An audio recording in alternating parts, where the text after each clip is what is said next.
Good afternoon, King. How are you today? Good afternoon, Dana. I am wonderful. It's a sunny day over here and it's on the up and up. Good things are happening.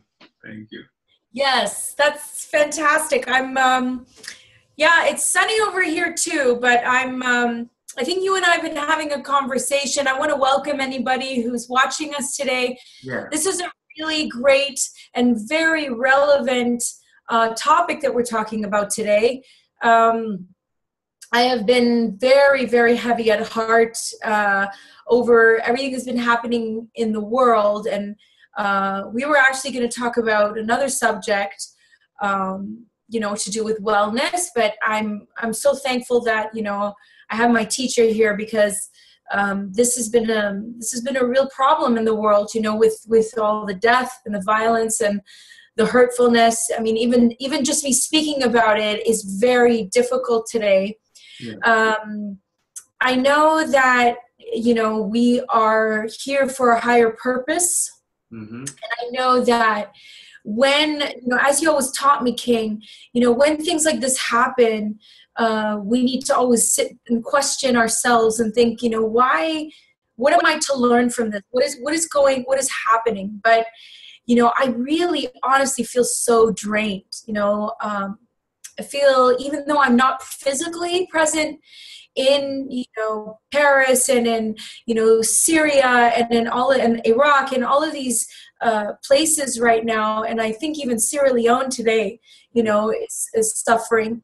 I'm not physically there, but I'm feeling a lot of pain. And can you enlighten me on why I'm feeling this way? I mean, obviously I'm thinking about it, but why am I feeling this way? You just said it. You're thinking about it, right? And that's the thing. The way these things come at us most of the time, which is really funny. We don't think about it this way, but we think that we get tired by doing all the physical activity, by going and running and doing all these things. We think that's how we get tired, right? But truly, the body itself is neutral. It's incapable of being tired without the mind thinking that it can be, right? And I don't want to be too detached from what we're actually speaking about here. But for you, in terms of dealing with what's happening in the world right now, as you just said, if you're processing that over and over, right? Your mind can become wary around it. It's not that it's tired per se, but it's wary because it's a computer that you put on full-on function and you're just running a whole bunch of programs on it right now, like a lot of programs, right? The information that's coming at you strikes home for you, right? Because you relate to a specific culture and everything that's happening in the world as well, right? So for you, your emotions are involved, right? Your mental processes are very much involved as well. And that information is coming at you left, right, and center on Facebook. It's coming at you from the radio, everywhere you look or everywhere you turn. It's there right now. And it's very real for you. And I could totally understand why as well. It's real for me too, because it's happening in the world that I'm experiencing as well, right? I hear it and I see it. And it's so much information that's just coming forward at this time that the mind itself can think of itself as being able to be tired, being able to be weary, being able to allow itself to fall down to that level where it feels like it's personal. It's almost like it's personal, right? Because you identify with that label of Arabian or Muslim in this case also, because that's the culture. Yes. Right? Strongly. Absolutely. Right? So that's a lot of people. And on the other level, the other people who are, like today, for instance, I was driving from the gym coming back here and I saw a French flag on a car. And I recognized how it felt for me to see that French flag on that car. And I'll be very honest about this. I'm not going to sugarcoat anything here. I'm saying exactly what I felt when I saw the French flag, right? What I thought when I saw the French flag was this. Oh, lovely French flag on this car. This person is very patriotic to some degree or something like that because it could have been a French person, right? And then I also thought that them flying this French flag on their car is reminding everybody around them who sees that French flag of what just took place. And I know it's in honor of what took place for them, but then again, what they're doing is keeping it relevant and keeping it top of mind for everyone who sees that flag. right? Mm-hmm. So it's not about good or bad. It's just that it comes to the mind. And then everyone who sees that flag has to process that again and be like, oh, those attacks took place in France, etc., etc., right? And their mental process leads them to, well, they're going to be thinking about that. Whoever they interact with from there, they'll talk about that and they'll share it a bit more. And they're expressing more of that. So throughout the world, in a sense, we're the ones prolonging an instant that was just one instant, right? Mm-hmm. Because there are things, and this is not to say it's good or bad either. What I'm saying is there are things that take place very often in many places. And this came to my attention recently. Just 2 weeks before this, in Beirut, there was an attack, right? Right. And there was one in Lebanon and all these other places, but nobody brought that to the attention. For some reason, the one in France was very special and very specific and meaningful. Whereas in Nigeria recently as well, 150 people died, all right? And right. in places, people have been dying. Life has been being taken as well.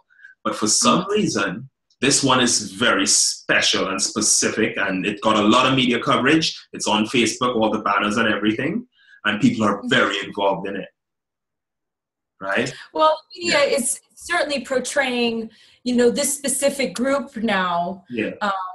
Some people are calling them ISIS. Some people are calling them, Daesh right now. Yeah. They are the main concern because they've been around for a very long time, but now they are relevant to they're relevant to the West, and the West is like building up this fear around them. And you're absolutely right.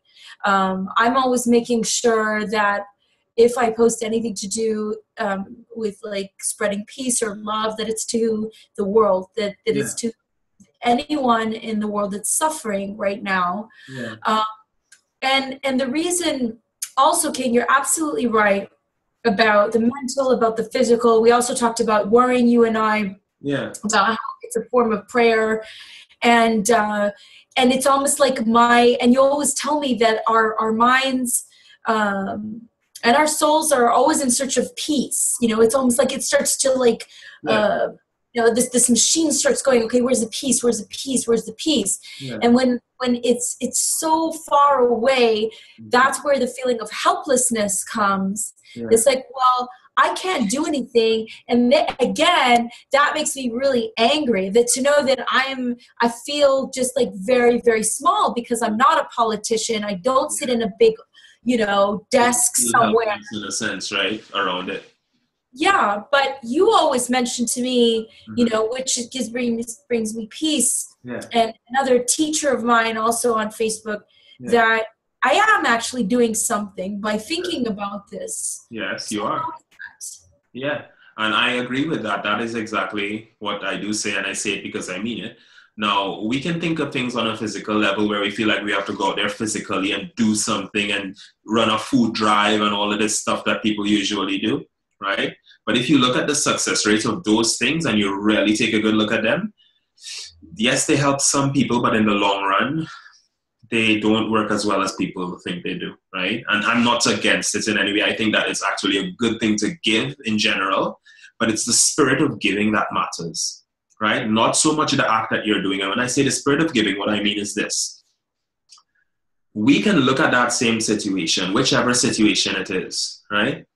And we can give our loving thoughts about the situation, clear our minds about what we're witnessing as well, and get ourselves in a state of really knowing that we are able to give the purest form that we know of love to those people. And mainly to the people who are committing these things. And when I say committing, I know that sounds like I have a culprit in mind. But when I say committing, I'm only saying that because it's a body doing something to another body, right?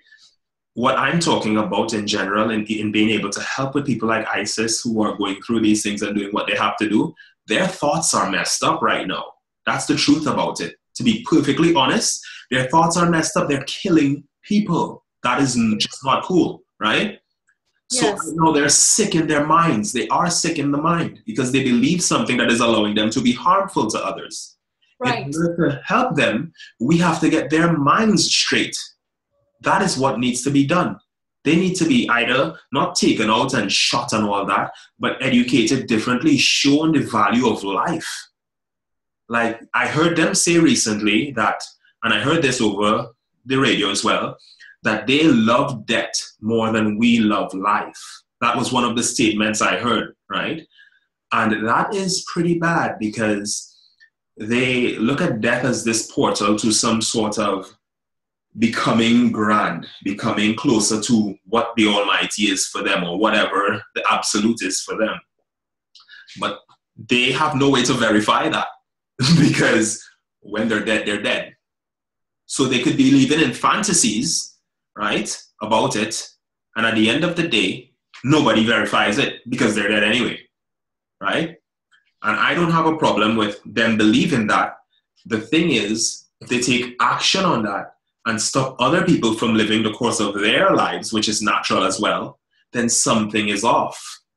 Mm-hmm. Something is off, right? So that's why they need help in terms of people extending love to them and helping them, accepting them so that they can see a different way and step out of that place where their minds are so darkened that they see it as all right to stop other people's life course, to destroy nature, to destroy parts of things around them. It's themselves that they're hurting, mm-hmm. right? Absolutely. So I hope that makes some kind of sense, but that's why I believe we really need to do something in terms of us extending light and love to them. And those things that if we think like that, what I'm saying is if we really think like that and enough people think like that, then our actions towards them naturally as a consequence of what we're thinking would be different. And they would feel different, they would act different, they would then think different as well. That's how we could change the society. Yeah. Huge, it's a really big task. It's so funny how, somebody can ask me to lift, something heavy and I would really consider it. I'd be like, okay, let me see how I'm going to do that. Yeah. Because it would really make you a better person. I would really think about it, try to work it out in my head. Okay, what if I were to get like a harness, or what if I were to, ask my husband, or if I were to like get how could I lift this heavy thing? Yeah. For some reason, for me to be challenged to send love, like true love and peace to these harmful people is 10 times at least harder for me. It's like, no, I'm not going to do it. I don't want to have anything to do with this. And yet, because I honestly, King, it's like, it's a detachment that I feel, when in relation, like a lot of people say, how can these people be human? Yeah. And I say the same thing, but they are human. Uh-huh. Not like they are Martian or they're coming from another galaxy. Yeah. And but it's so there is that detachment. It's like I don't understand like how sick this mind is. Yeah. And so what you're asking me to do, and I think the world to do, is a huge undertaking.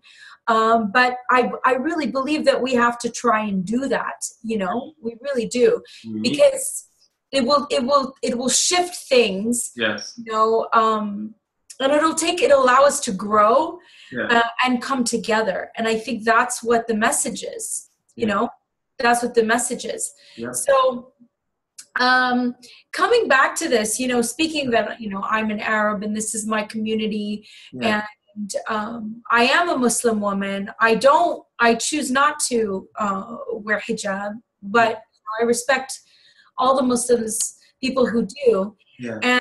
And I grew up in this religion and culture, and I'm getting together with a group of women, and we're collecting our stories to share with the world, because we want to enlighten and inspire people on, the way we live. And, just like everybody else, we have our problems, etc., our good times. But what was very interesting to me about our culture when all of this is happening was taking on the responsibility of these people's actions to justify that we don't behave like this. This is not us. okay, world, here's another attack, and we're really sorry, you know, and we're not necessarily saying we are sorry, you know, but it's almost like we are defending. I read a lot of You're right. Yes. people who are defending themselves, saying, no, we have nothing to do with this. And in a sense, that really drained me the following day. And I said, King, you know, we're actually promoting this. You know, I felt in a sense like by me putting up a sign saying, you know, I don't do this. Saying, you know, this is a part of who I am, but I'm the good side of this thing. And there's another side that's actually bad. You know? And that was, I compared it to you in an analogy, saying it was like, you know, a lion like kills a human being, which lions don't usually kill human beings. But if one did, and then an elephant is standing on the side of the road. I mean, this is not to compare anybody, but, you know, totally different species. It makes sense. Saying, I didn't do it. Like, I'm not taking responsibility, like, not in my name type of thing. You know, so. No, it's crazy because when you think of, I love what you say there, because it's like, the elephant belongs to the jungle, just like the lion. But that does not make the elephant the same in terms of actions as the lion. The lion did something that was, kill a human, right? That's something that an elephant is incapable of doing, basically, right? It's a peaceful animal usually, right? And it does its own thing. So it's really funny to think that they would think that because there are these extremists who could, or fanatics as they call them, that could be anywhere, right? In any religion for that matter, that this specific religion that just happened to have them is being blamed or taking on the blame for that whole thing. Right? When they don't need to. They definitely don't need to. And that's huge. But I also want to address something that's another part of this, which is great. The media, right, is not partially, I want to say partially, but it's not partially, hugely responsible for portraying specific images to people, right, that allows them to think along those lines. Because if I am to say the word right now, terrorist, the first thing that pops to most people's minds is somebody with a head wrap, right? Absolutely. That's what they see. And that didn't come from nowhere. That came from broadcasting those images for people to see. So then they have that association. That is deadly. That is not good for people at all. And they do that with different races and cultures too. Well, like I was going to say, before the Muslim people and the Islamists, whatever that means, it was, you know, the Russians. And before that, it was someone else. And with anybody's enemy, not necessarily the West, people portray their enemy in a certain light. Exactly. You know? The way they see the enemy. Yes. And who's to say that that's the way the enemy, and I'm saying enemy in quotation marks, all of you see, right? Because there's nothing like an enemy, by the way. We're all brothers and sisters. But the enemy, right, is being seen as this person or this person, and they may not have any of those characteristics for real, but they're being portrayed in that way, and then responding to that, just like the elephant responding to the fact that, oh, well, it wasn't me, defending what they think they have to defend, right? But that has nothing to do with truth. That just has to do with a response to an accusation in a sense. But then they fall in line with that because people, once you defend something, you give energy to it. And so by defending it, you now create a real thing where it's like, oh, yeah, it might be me. It is me all of a sudden, where it wasn't before. Right? And I hope this makes some kind of sense. But this is why, as the beings we are, and I want everybody to hear this one clearly, as the beings we are, there is never a need to defend truth. Mm-hmm. The truth is true. It is always true. It does not change. So if something is to show up and you know it's not true, never put yourself in a position where you're defending truth and saying, well, oh, no, it wasn't me. It doesn't even make sense. If it's not you, let that fly by completely out of awareness. Doesn't need to be there. No need to defend it. You know it's not true. And that sounds hard. most people it sounds hard because it means giving up of that self that you think of yourself as for a second. But that's what needs to happen, because we're being identified by all these different labels, right? And none of them really apply to who we are as the beings we are. They just apply to what people see and think we are. Mm-hmm. They have nothing to do with us. Mm-hmm. So for this situation in particular, with all of these things happening, what actually needs to happen is those individuals who see themselves as part of that sect that people are targeting need to focus on the truth. Need to know that there are these, and I'm going far on this one, but these beings that are without label, that have emotions and expressions that link them to everybody else in the society, right? That are, we could call it human if we want, but really let's call it energetic beings. We're all from the same source, from that one source, and we're all linked in that way. Life is life, and life is to be respected and appreciated. It's not about me being black or this person being this or that. It's none of that. It's all of it, right? So that's what we have to get to, and everybody has to be thinking on that wavelength soon, because we are actually we're doing acts against each other, which are now unnecessary. Well, we're gonna have to think of that way soon, because and it's escalating. Yes. And I really feel that, one thing that is definitely, and I was talking to you about this earlier, was that one thing is that there's a reason for everything that's happening. And I know we always believe that, and in the sense of, say, there's a reason, everything has a purpose, and, there's a reason why things happen. But if we look at this big picture, there is a reason why I believe that this is happening in the world, and it's always the reason to bring me closer to God or spirit, or whatever so. And it's the same with every single with soul, King. That we always feel drawn to lift it up. I really don't know anybody who says, well, I want to feel more like more down, more depressed, more sad, more going down into the earth. Exactly. We always see like lifting up. So that lifting up means to float, to be lighter. Exactly. And I feel like these type of instances happen when we are moving further down in the ground. Yep.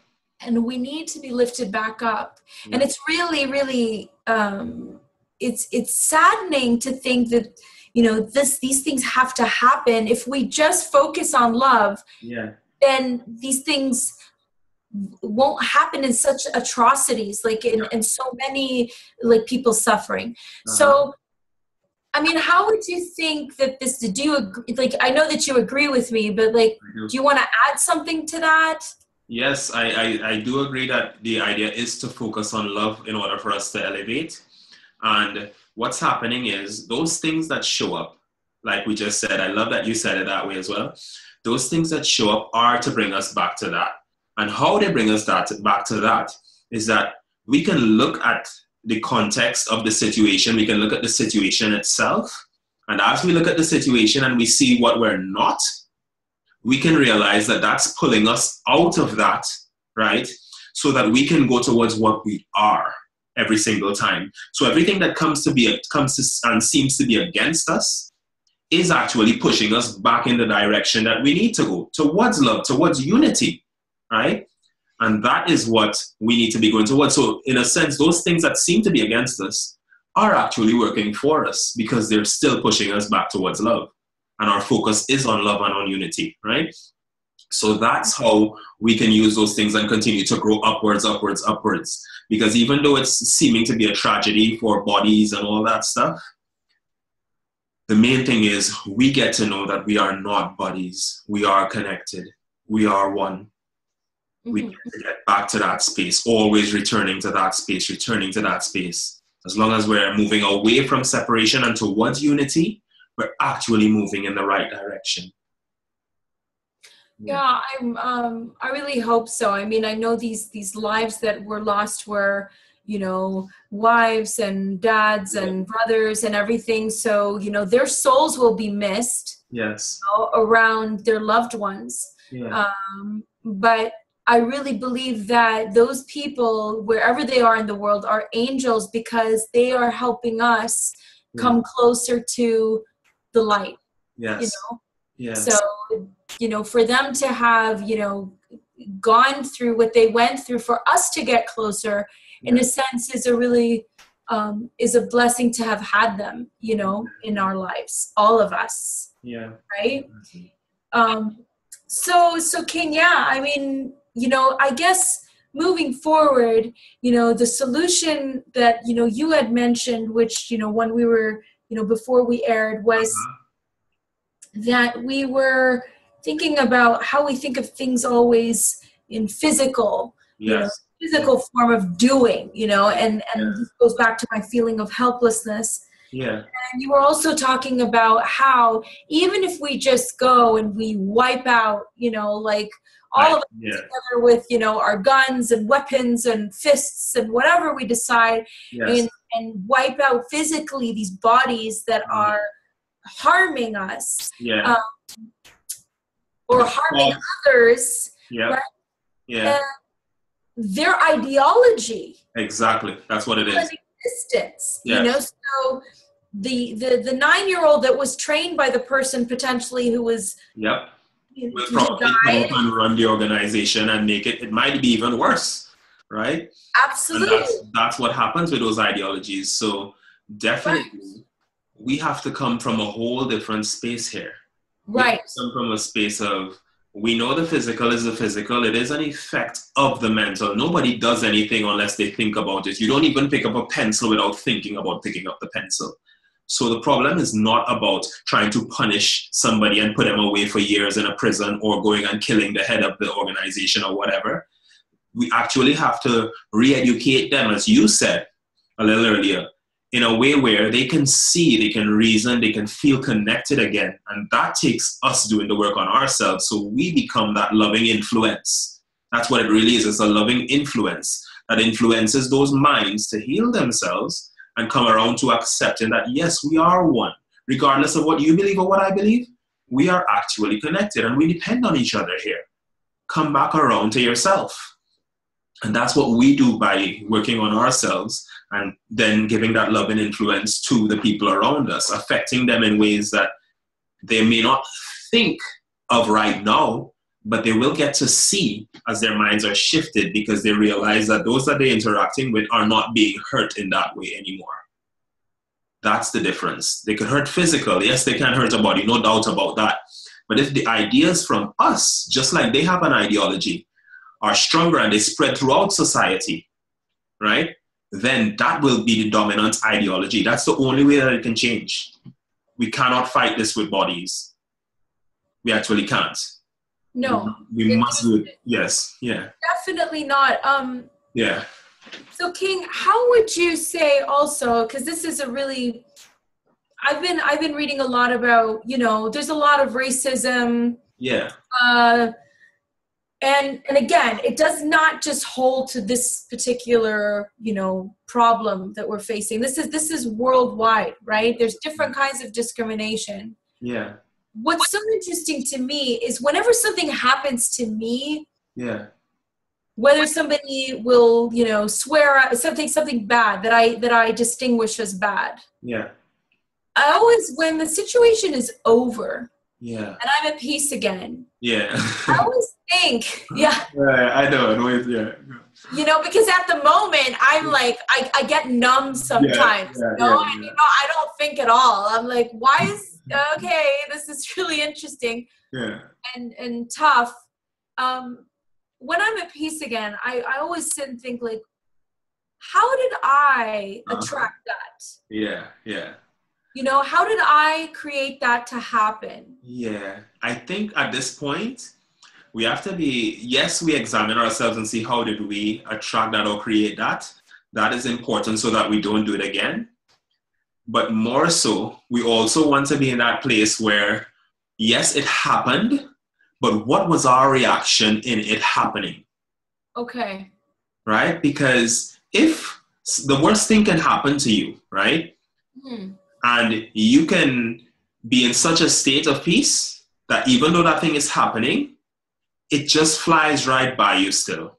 It doesn't really hurt you to a point where your mind is changed and you're upset for days, carrying this burden with you on your back forever, being guilty, shameful, and all these other things, right? Because you know when you take actions like that, that's how you end up feeling afterwards when you think about it, right? However, and then there could be things happening that are really not so bad, right? And you can be in a state where you're upset already a little bit and you totally exaggerate it. You act like if the world is ending. It's like the most crazy thing ever. Like, how could you look at me that way, you know, or something, whatever. You know, people get like that sometimes, right? Yes.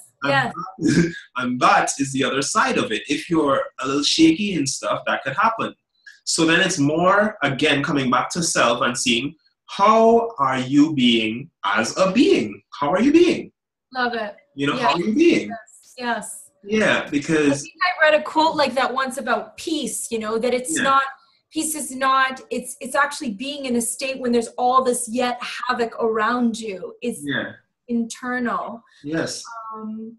Well, I mean, what advice would you give? I mean, what if this happened to you, King, in like somebody were to verbally, you know, attack you based on your physical appearance? Yes.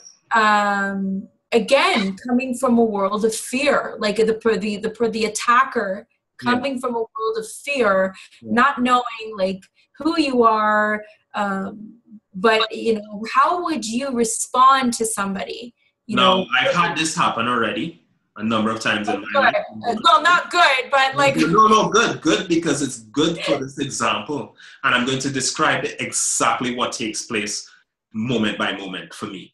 With no lies at all. This is it, right? Love it. Okay. So someone comes to me and they start accusing me. The first thing that happens, honestly, is there's this automatic response where almost my heat rises. It feels like the heat has come up in me, right? And it's like almost this, I would say it's a reptilian brain kicking in, because all of a sudden you're almost like shocked. Like, what's this? You get kind of shaken up, right? Like, what? You know, that's absolutely right? That's what happens. That's the first thing that happens. When I notice that, the first thing I do is just what I did there. I take a deep breath. That's number one, because I have to be calm. I'm not going to let that part of me run me and have me tripping and scared and all of that kind of stuff. That's unnecessary. So the first thing I do is breathe.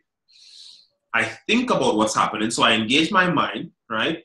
But not in a way where it's like thought process and running all over the place. Just focusing on what is happening right here, right now. I listen. I start listening to what the person is saying to see if there's any truth to it, right? Because I've already by the time I breathe, I'm kind of calm again. I listen to what they're saying, and then after listening to what they're saying, I try my best to, this is where the practice comes in, by the way. I've practiced a lot up to this point, and everybody can do it. But I, in that moment, want to remember that that person who's talking to me, no matter how they're coming at me or what they're doing, is actually just like me. They're light just like me. They come from the same source as me. So regardless of what they're saying, that's what I have to remember. And then I listen to them. I hear what they're saying. If there's something true, I listen all the way through. I let them finish saying what they're saying and vent. And then after they've vented, because most of the times if a person's coming to you with anger like that, it's almost, I put it this way, it's their consciousness and your consciousness are not in agreement for that slight moment. And that's all it is. So it's about aligning it to listen, hear what's happening, figure it out, and clear that ripple in consciousness. It's not about that person per se. So then as I listen to that and I hear them clearly, I hear what they're saying, then I can address it in a way that's not reactionary or reactional, right? Or reactive, that's the better word, reactive, not reactive, but more so, not sympathetic, more empathetic. Is that correct? Yes, more empathetic than sympathetic, right? And then we can move forward from there. That's how it works. So let's say they accuse me of something. What's happening is first I have that trigger response, I'm heated or whatever. I take a breath. I start listening. And this takes a lot of work, because what I'm actually doing when I take that breath is shoving my ego out of the way. My need to respond, my need to react, my need to say, no, it wasn't me, I didn't do this, defend myself, or whatever comes naturally. I need to block that out firstly. That's where the breath comes in. And then I can talk to that person in that moment and hear what they're saying, right? And I also have to remember who they are, because if I don't, then I would watch them as they're coming at me in their anger or whatever and react to that still. So there's still a chance of reacting to it when I see that. So that's why in my mind, I have to remember who they are, because then I see a different image to what's being presented in terms of the anger and stuff. And I can still address their concern without putting up my fists to fight, right? So it's all about being able to be at peace with that individual right then, so I can hear what the universe is offering through this individual for me to hear without reacting to it and being totally present. And I know that sounds complicated, but the main part is, if I had to break it down into steps, it would be this. Stay calm, number one, right? And not stay calm in a false way. Stay calm in a real way, where you're really centered with yourself, right? Number two would be listen. Yeah. Because when you listen, you get to hear what's actually coming. Most people have problems listening, but tough it out. That's how we get the ego out of the way. Actually listen and be connected. And maintain, number three would be maintain the connection between you and that person, regardless of whether it's like you feel like you have to go across that way or go in another room or slam the door or whatever. Maintain connection. Mm-hmm. Those are the three things that have saved me many a time in some of the biggest arguments and disputes and stuff I've had. And I mean, it's like night and day, where things could have gone really bad. Like I had some bad situations in my life happen already, but I was able to transform them just by using that, just by that. Wow. Like one of them. That's excellent advice, because it's probably something, like you said, people will go more towards the reactive, like, and defensive. Yep. And defense, you know? I want to say one more thing on that too. I love that you say that way. This one time, and there's a huge example of it, and I want to show that it's not even about the language you say. That's why I'm using this example. I was in Colombia this one time, and there were some bombs going off around the corner, like literal bombs blowing up buildings and stuff, right? At that time. Wow. And I went for a walk a day after that, right? And was just taking a walk to see the place, because I was there just for a while visiting and stuff. And these army guys jump out of the car with guns, right? And they have these guns on me. And I'm like, whoa. I went through that reaction instantly, like, whoa, like shocked, because I've never had somebody just hold a gun on me. I was like, what? And with my limited Spanish then, now I speak Spanish fluently, but with my limited Spanish then, I was able to calm myself in that situation and speak to them in a way where they understood that I was there as a swimmer and I was partaking in an event and et cetera, et cetera. And even though they were really like heated, right? This was serious for them. They saw me as some sort of threat for some reason. They just eventually came down with me. They understood what I was saying, more or less, and they let me go. And I continued walking. But in that moment, it was like, it was serious, you know? That's incredible. I mean, I can see that, King. That's very nice how you brought that, you know, I love this conversation, the sense, this is going to be my challenge is to send, I mean, and when we say sending love and light to people, it is like a form like of saying blessing them or like pray for them or, you know, and that's going to be my, you know, I'm going to be sitting with that thought today of how we are, you know, these people are also human and they're sick in their minds, and with the more love and light we send them, we focus on that,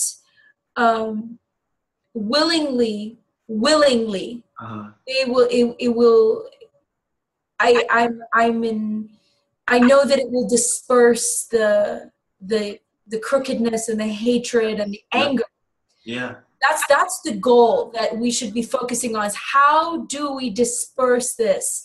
How do we allow it to like filter through the air. And you know, for some people who may be watching, like, this is really kumbaya stuff and whatever, you know, but really what's interesting about this is when I came into it, a lot of people will have a lot of cynicism towards this way of thinking. Yeah. But why do we need to always attach ourselves to the physical? Exactly. And I love what I'm interrupting here a little bit because I pick out something that's really cool right there that I want to bring forth from what you're saying. That is exactly what it is. That focus on the physical, that idea that we're only human and all that stuff is what is killing us. We are only human. We are not. In fact, I would dare to say that we're not the concept that people hold as humans, right? Because when you think of human and you hear this song, I'm only human and all that stuff, right? What they're saying is you're only human. You're born to make mistakes. You're weak. You're vulnerable. You know, all of these things they speak about. No, we are not weak. We are very, very powerful. And we're not, the concept of human that they have is an erroneous concept. And we don't mean powerful this way only, you know, exactly. And with this way or, you know, powerful in the sense of what we're projecting through our minds and hearts.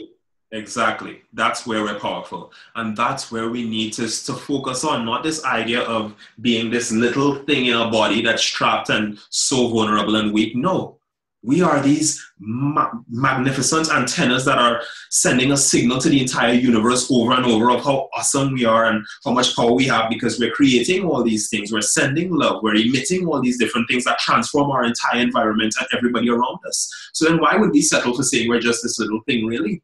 We're not. Right. We're not. And that's the concept that has to shift.